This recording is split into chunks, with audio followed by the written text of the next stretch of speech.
What if I told you that the less health we have, the stronger we become? That's exactly what we're doing today with Father Time's Hourglass, an item that reduces cooldowns based on missing health. The lower we go, the faster we unleash our abilities. But with low health, how do we stay alive? That's where Fairy Dust comes in. Every time we take damage, it gives us shield, and when fully upgraded, the super effect boosts all shields received by 50%, meaning our shield will be as big as our HP. This allows us to take hits while spamming. Another option for survival is Dragonhide, which gives +1 armor for every 5% missing health. That means the lower we go, the tankier we become. And if we get the super effect, 40% of that armor is converted into extra damage, turning our defense into even more power. And for this strategy, Geppetto is the perfect choice. Unlike most heroes, he can deal damage with every ability, even defense, making him ideal for a cooldown-focused build. His starting talent, Dummy Ball, benefits massively from reduced cooldowns, letting us spawn dummies almost non-stop. We're also using Flux Capacitor, which makes power affect all dummies in range and deal +20% damage while shielded. And here's where it gets crazy. Pair it with Magnetic Hammer. Power lets Geppetto pull a dummy in front of him. Since Fairy Dust keeps giving us shield, that means we can pull all dummies almost constantly with near zero cooldowns. To make this work, we're removing healing from the game. No healing fountains. No easy recoveries, and on top of that, we've added the disease modifier, cutting all healing by 50%. Normally, this would make survival a nightmare, but for us, it's actually an advantage. The less we heal, the lower our health stays, and that means even faster cooldowns. By flipping the challenge in our favor, we turn a harsh restriction into a cooldown-reducing machine. In the shop, we found Hungry Grass, which gives +1 damage for each healing orb collected. This is perfect, since our build isn't going to have many damage boosts. But we still have to stay alive because we lose all of that damage boost if we die. Also, once we find Fairy Dust, we'll use Major Shaping to copy it for even more shield. Do my wares not please you? We got lucky with a legendary unstable core, but since our build is all about spamming, Dummy Ball is the way to go. We could explore the map before taking the green eye, but since it's nearby, we can grab it for an easy level 2, in case we need to kill something to steal an objective and speed things up.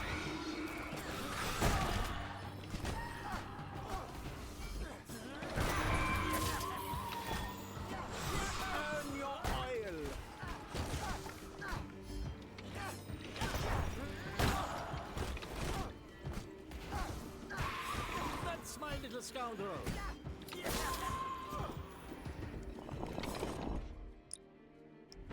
Boom!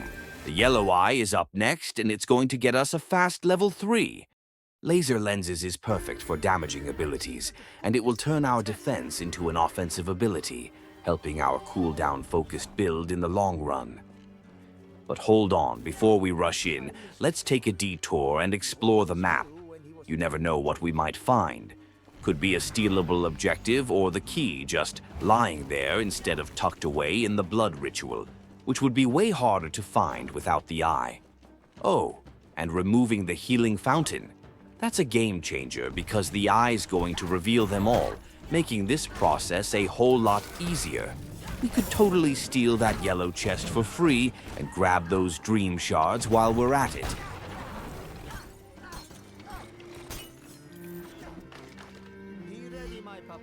The night crowds are more demanding. We're on the hunt for Fairy Dust, but we need to manage our rerolls wisely. Thunderstone is perfect here.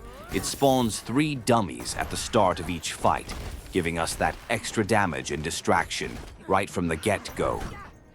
While we're here, let's grab the sacrificial idol for a nice 5% damage boost. Getting level 2 early helps us clear those small objectives faster instead of roaming the map at level 1. It speeds things up and gets us ahead of the game.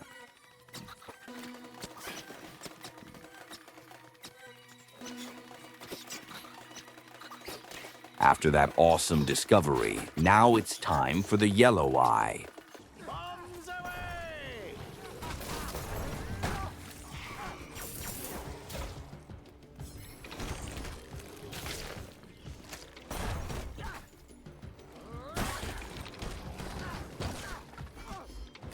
Show 'em your stuff!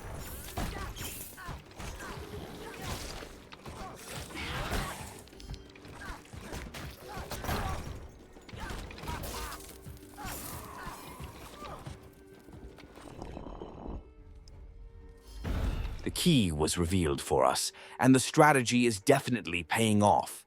Everything is falling into place. Fireworks isn't the best, especially with how it works. When the dummies are healed, they send out the fireworks, but with healing reduced by 50%, it's not as effective. We still need to manage our rerolls carefully to focus on getting our main items. That extra Thunderstone is making all the difference, speeding up our clears and getting us through fights faster. Starting the wooden quest at day is also a solid strategy. Keeps the trees from spawning those annoying spiders when they die.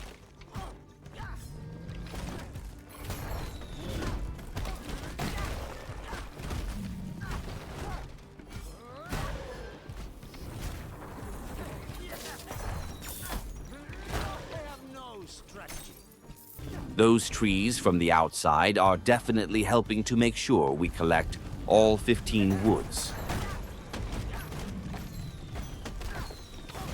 That's what I call a good effect.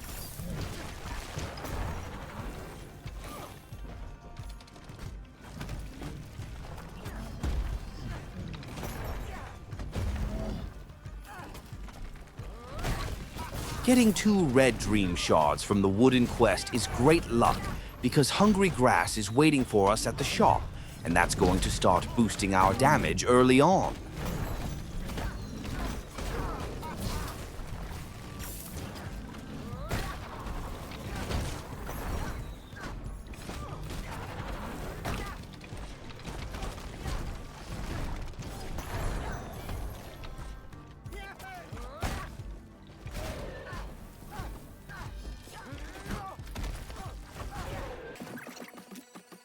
It seems we have more than enough wood. Let's go grab that hungry grass and start the quest. Make me proud. I'm ready for you, you beasts. I'll show you what Godric is made of. Well, it seems we're not getting our power build talents. Let's grab that vacuum capsule, since we already have an extra special charge.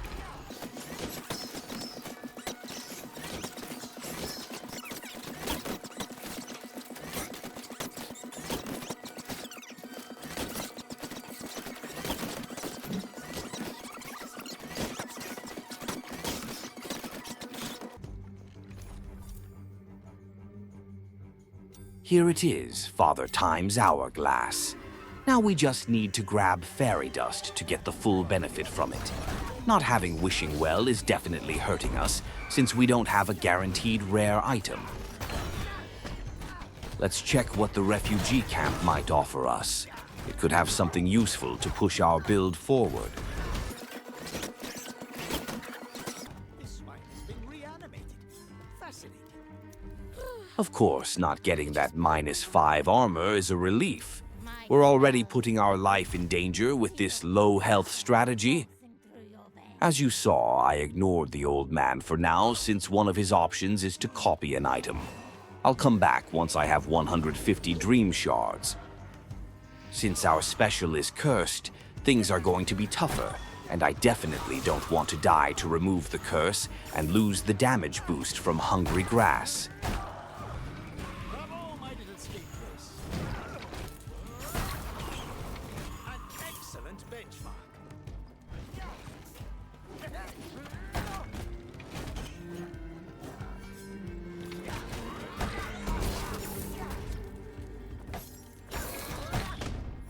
Let's head to the optional boss. It shouldn't be that hard.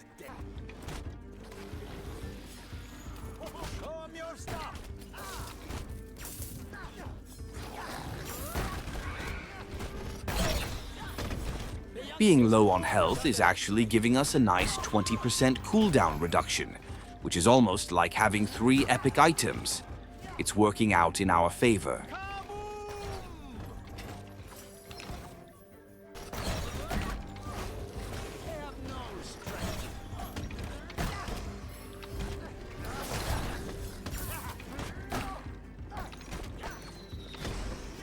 We could use the bug to grab the chest, but Geppetto doesn't have reliable iframes, so it might end up getting us killed.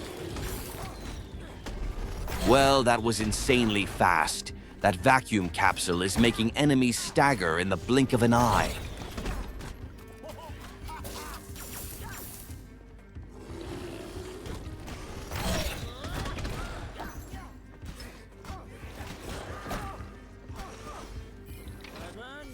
Chocolate today.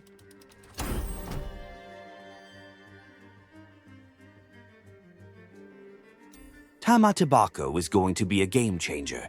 Now we can handpick our remaining key items and lock in the perfect build.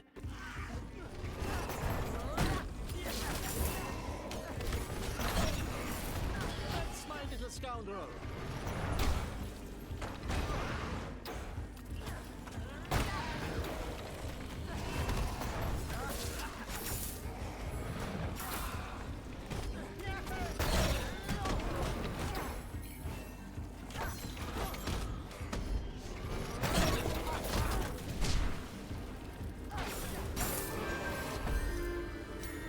This is my crowning achievement.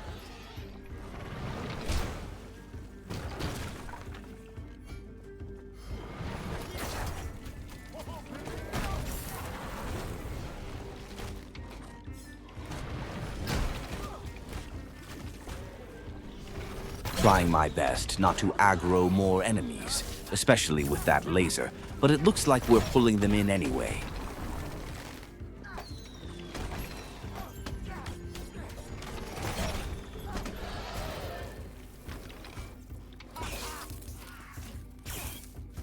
Like nailing tacks in a row. Dragon hide is good, but we're really hunting for fairy dust. Since we didn't find it, let's manage our rerolls wisely and grab another Thunderstone for even more dummy spam. Placing a dummy here helps us drop aggro and activate the book. With our low health, we're getting an extra 20% cooldown reduction, which will make the speed clear even faster.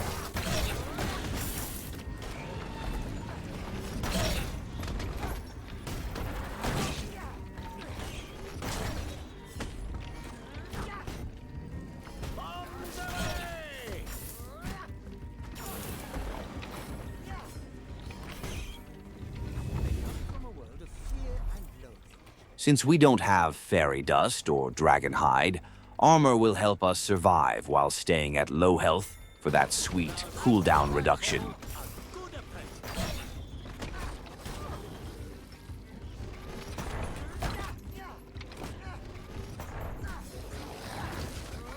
An excellent benchmark.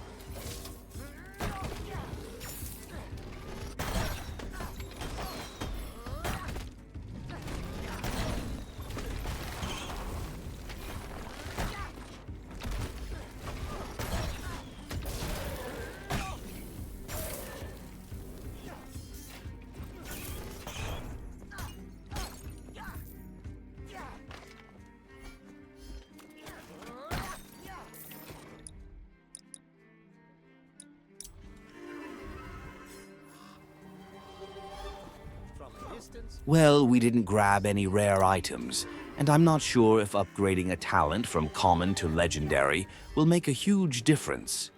Let's go check if the old man will copy any of our items. Well, he didn't copy anything. Not sure what's the best move with just 2 minutes left. I think we should head to the book since we already have ultimate, then make our way to that green chest. We might find a rare item and copy it.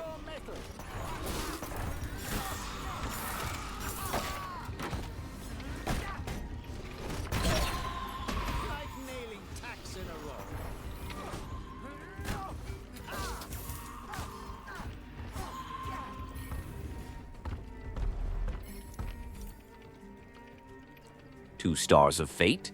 Not bad at all. That could definitely come in handy.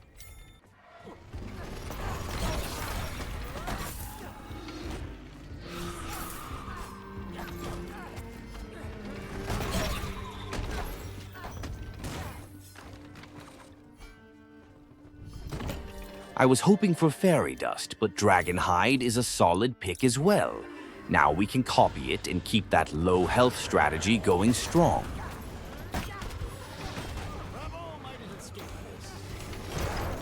Not going for the healer isn't a mistake here because I'm already too strong. I can take down those big enemies super fast.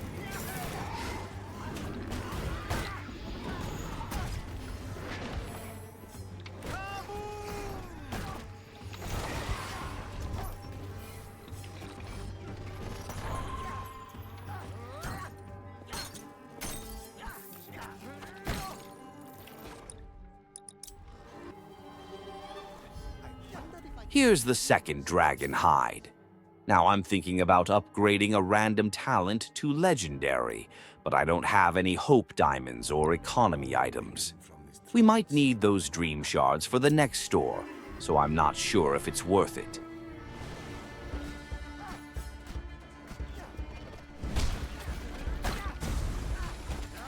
We've got a solid 49 damage thanks to that lucky hungry grass in the shop. We can stack even more damage during the boss fight.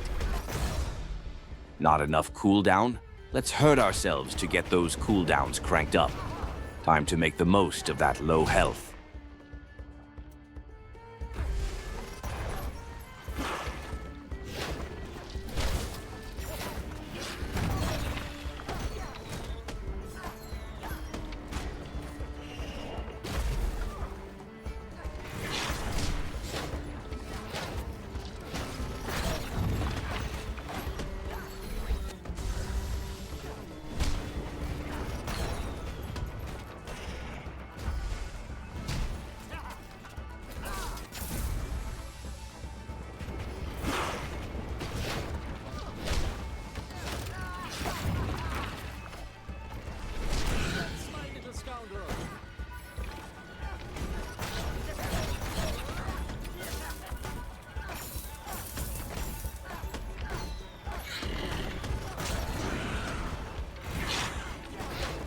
That hurt, but thanks to our armor, we're still alive.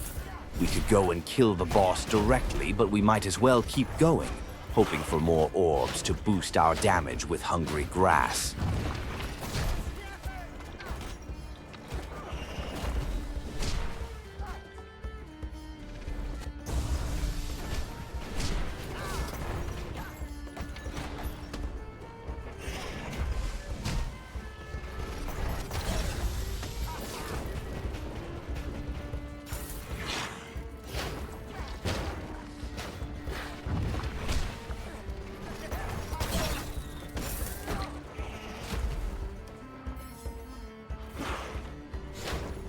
That almost killed us, but the armor we got from the book and the 2 dragon hides are really working their magic. We're staying alive and pushing forward. All right, after that intense boss fight, it's time to wrap up the video. If you enjoyed the strategy and the epic gameplay, don't forget to like and subscribe for part 2 and more epic content coming your way. Thanks so much for watching. I really appreciate your support. Let me know in the comments what you think about the new format. Are you enjoying going in-depth about the builds? And what do you think of turning the long video into 3 shorts like that one? Your feedback means a lot.